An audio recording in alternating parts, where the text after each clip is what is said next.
Olá, eu sou o professor Azambuja. Nesse vídeo nós vamos dar continuidade ao contrato de compra e venda. Falaremos em especial das cláusulas especiais da compra e venda. Elas estão capituladas no Código Civil entre os artigos 505 e 532. Falaremos de 4 dessas cláusulas: da retrovenda, da venda a contento, da preempção, também chamada de preferência, e da alienação fiduciária. Como o próprio nome diz, elas são cláusulas especiais, ou seja, para que elas estejam presentes no contrato de compra e venda, é necessário que elas sejam inseridas pelas partes. Elas não são uma consequência natural do contrato de compra e venda. Elas são especiais, específicas. As partes têm que querer aquilo e colocar especificamente essas regras no seu contrato de compra e venda. Como ato introdutório aí para explicar essas cláusulas especiais, é necessário que eu dê uma breve explicação sobre benfeitorias. Ainda que benfeitoria, na cabeça de muitos, seja matéria cabível somente para os contratos de locação, nosso intuito aqui não é falar de locação, e sim da compra e venda. E no estudo dessas cláusulas especiais é necessário fazer uma pequena revisão aqui sobre as benfeitorias. O que são benfeitorias? Benfeitorias são bens acessórios que são introduzidos em um bem móvel e imóvel, visando a conservação ou a melhoria de sua utilidade. São gastos realizados com o aumento da área de um imóvel, construídos com o objetivo de ajustar a necessidade de utilização. Essas benfeitorias classificam em 3 tipos: as necessárias, as úteis e as voluptuárias. Benfeitorias necessárias são aquelas que se destinam à conservação de um imóvel, para que evite que ele se deteriore. Portanto, são lançadas como despesa de manutenção. Por exemplo, reparo de um telhado, reparo da parede para evitar uma infiltração de água e coisas do gênero.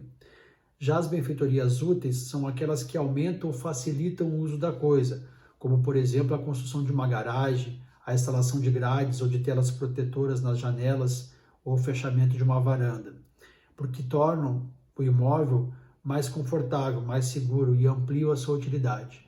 Já as benfeitorias voluptuárias, elas não aumentam nem facilitam o uso do imóvel, mas pode torná-lo mais bonito e mais agradável. São de mero deleite, de mero luxo, para tornar mais agradável o uso, tal como a instalação de uma piscina, obras de jardinagem e obras de decoração. O estudo dessas benfeitorias não serão úteis em seguida. A primeira das cláusulas especiais é a retrovenda. Ela está capitulada a partir do artigo 505 do Código Civil. O que é a retrovenda? É quando as partes resolvem colocar uma cláusula especial no contrato, reservando ao vendedor da coisa imóvel o direito de recobrá-la no prazo máximo de decadência de 3 anos. O que vendeu, restituindo o preço recebido mais as despesas feitas pelo comprador. Então, ou seja, o vendedor vende um imóvel e coloca lá no contrato de compra e venda desse imóvel uma cláusula que ele, vendedor, pode recomprar essa coisa no prazo de até 3 anos. E se ele quiser recomprar essa coisa, o comprador é obrigado a vender de volta para ele. O artigo 505 fala o seguinte: o vendedor de coisa imóvel pode reservar-se o direito de recobrá-la no prazo máximo de decadência de 3 anos, restituindo o preço recebido e reembolsando as despesas do comprador, inclusive as que, durante o período de resgate, se efetuarem com sua autorização escrita ou para a realização de benfeitorias necessárias. O artigo 506 fala o seguinte: se o comprador se recusar a receber as quantias a que faz jus, o vendedor, para exercer o direito de resgate, as depositará judicialmente. No parágrafo único do 506, verificada a insuficiência de depósito judicial, não será o vendedor restituído do domínio da coisa, até enquanto não for integralmente pago ao comprador. Já o 507 fala o seguinte: o direito de retrato, que é cessível e transmissível a herdeiros e legatários, poderá ser exercido contra o terceiro adquirente. Ou seja, ainda que essa coisa que foi vendida, esse imóvel que foi vendido, seja vendido por uma outra parte, esse outro, ao adquirir esse imóvel, terá que respeitar o direito de retrovenda do vendedor originário. E como que ele vai saber? Vai saber porque essa cláusula, o contrato de compra e venda de imóveis é um que exige a forma escrita. E essa cláusula de retrovenda estará inserida nesse contrato de compra e venda, ou seja, constará a matrícula do imóvel, que esse imóvel foi vendido com cláusula de retrovenda. Então, tanto o comprador como um eventual segundo comprador que adquira desse primeiro terá que respeitar em relação ao vendedor original, dentro do prazo decadencial de 3 anos, esse direito de retrovenda que o vendedor originário pode exercer ou não. Se ele quiser, ele recompra a coisa pelo mesmo preço, tendo que restituir apenas as despesas autorizadas por ele ou as benfeitorias necessárias que tenham sido feitas pelo comprador. A segunda cláusula especial que pode ser colocada no contrato de compra e venda que nós vamos tratar é a venda a contento. Na venda a contento, as partes entabulam no contrato de compra e venda que o comprador reserva seu direito de rejeitar a coisa se não lhe aprouver, ou seja, se ele não gostar, dependendo única e exclusivamente de sua apreciação. A cláusula atribui direito que não necessita justificar eventual recusa. Isso é muito comum na compra e venda de bens móveis, de produtos novos, produtos que estão sendo lançados no mercado. Eu sempre uso como exemplo para explicar isso, um produto que não tem nada de novo, mas que há mais de 50 anos atrás, uma tia minha recebeu em casa um vendedor querendo vender uma máquina que, segundo ele, lavava roupas. Nada mais é do que a lava-roupas atual. Era uma máquina que batia as roupas e deixava ela limpa. Na época nem centrifugava ainda, mas batia a máquina, batia a roupa. O vendedor deixou essa máquina com ele e falou: olha, a senhora fica usando aí, daqui a 6 meses eu volto. Se a senhora gostar e a senhora se interessar e quiser comprar, eu lhe digo o preço e a senhora compra. Senão eu pego e levo de volta. Esse é um exemplo clássico da venda a contento, em que a minha tia pôde verificar, experimentar o produto e, dependendo única e exclusivamente da sua apreciação, ela, se ficasse contente, ela compraria. Se não, ela devolveria esse bem para o vendedor. O artigo 509 do Código Civil fala o seguinte: a venda feita a contento do comprador entende-se realizada sob a condição suspensiva, ainda que a coisa lhe tenha sido entregue, e não se reputará perfeita enquanto o adquirente não manifestar o seu agrado. O artigo 510 fala: também a venda sujeita à prova presume-se feita sob condição suspensiva, de que a coisa tenha as qualidades asseguradas pelo vendedor e seja idônea para o fim que se destina. E o artigo 511 fala que, em ambos os casos, as obrigações do comprador, que recebeu sob condição suspensiva a coisa comprada, são as de mero comodatário, enquanto não manifesta o aceite. Ou seja, nesse período em que o suposto comprador está utilizando da coisa, móvel ou imóvel, ele deve comportar-se como um comodatário, como se a coisa lhe tivesse sido emprestada.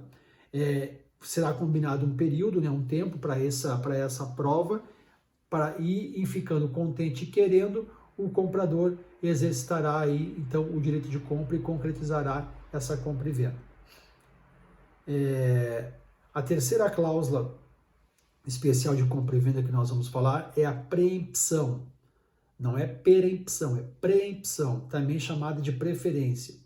Nesse caso, nessa cláusula, se for colocada no contrato de compra e venda, o comprador, ao vender ou dar em pagamento o imóvel adquirido, obriga-se a oferecê-lo ao primitivo vendedor para que esse adquira a coisa, se assim desejar, tanto por tanto. Para isso, o proprietário da coisa deve afrontar o vendedor para que esse exerça seu direito de prelação, que caducará se não manifestar.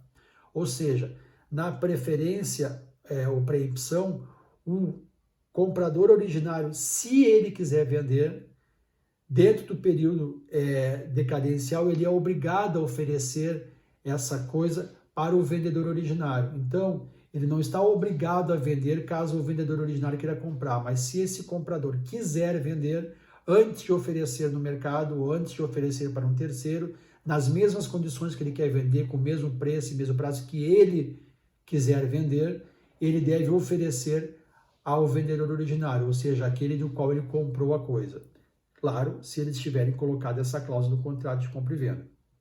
O artigo 513 do Código Civil diz o seguinte: a preempção ou preferência impõe ao comprador a obrigação de oferecer ao vendedor a coisa que aquele vai vender ou dar em pagamento, para que este use de seu direito de prelação na compra, tanto por tanto.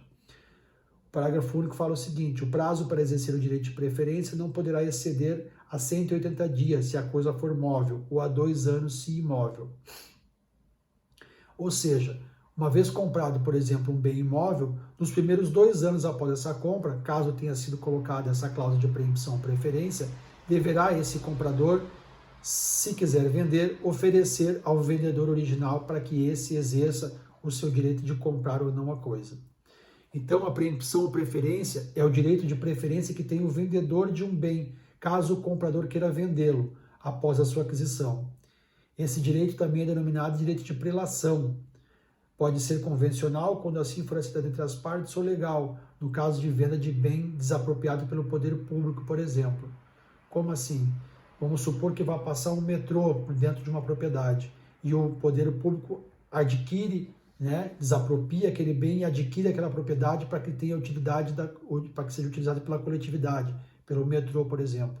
Caso o ente público desista de fazer aquela obra, não vá mais ocupar aquele espaço, ele, antes de oferecer a venda para um terceiro, ele deve oferecer originariamente para aquele de quem ele comprou. Nesse caso, é a preempção ou preferência legal. No mais, a preempção ou preferência são cláusulas especiais que as partes colocam, se quiserem, dentro do contrato de compra e venda.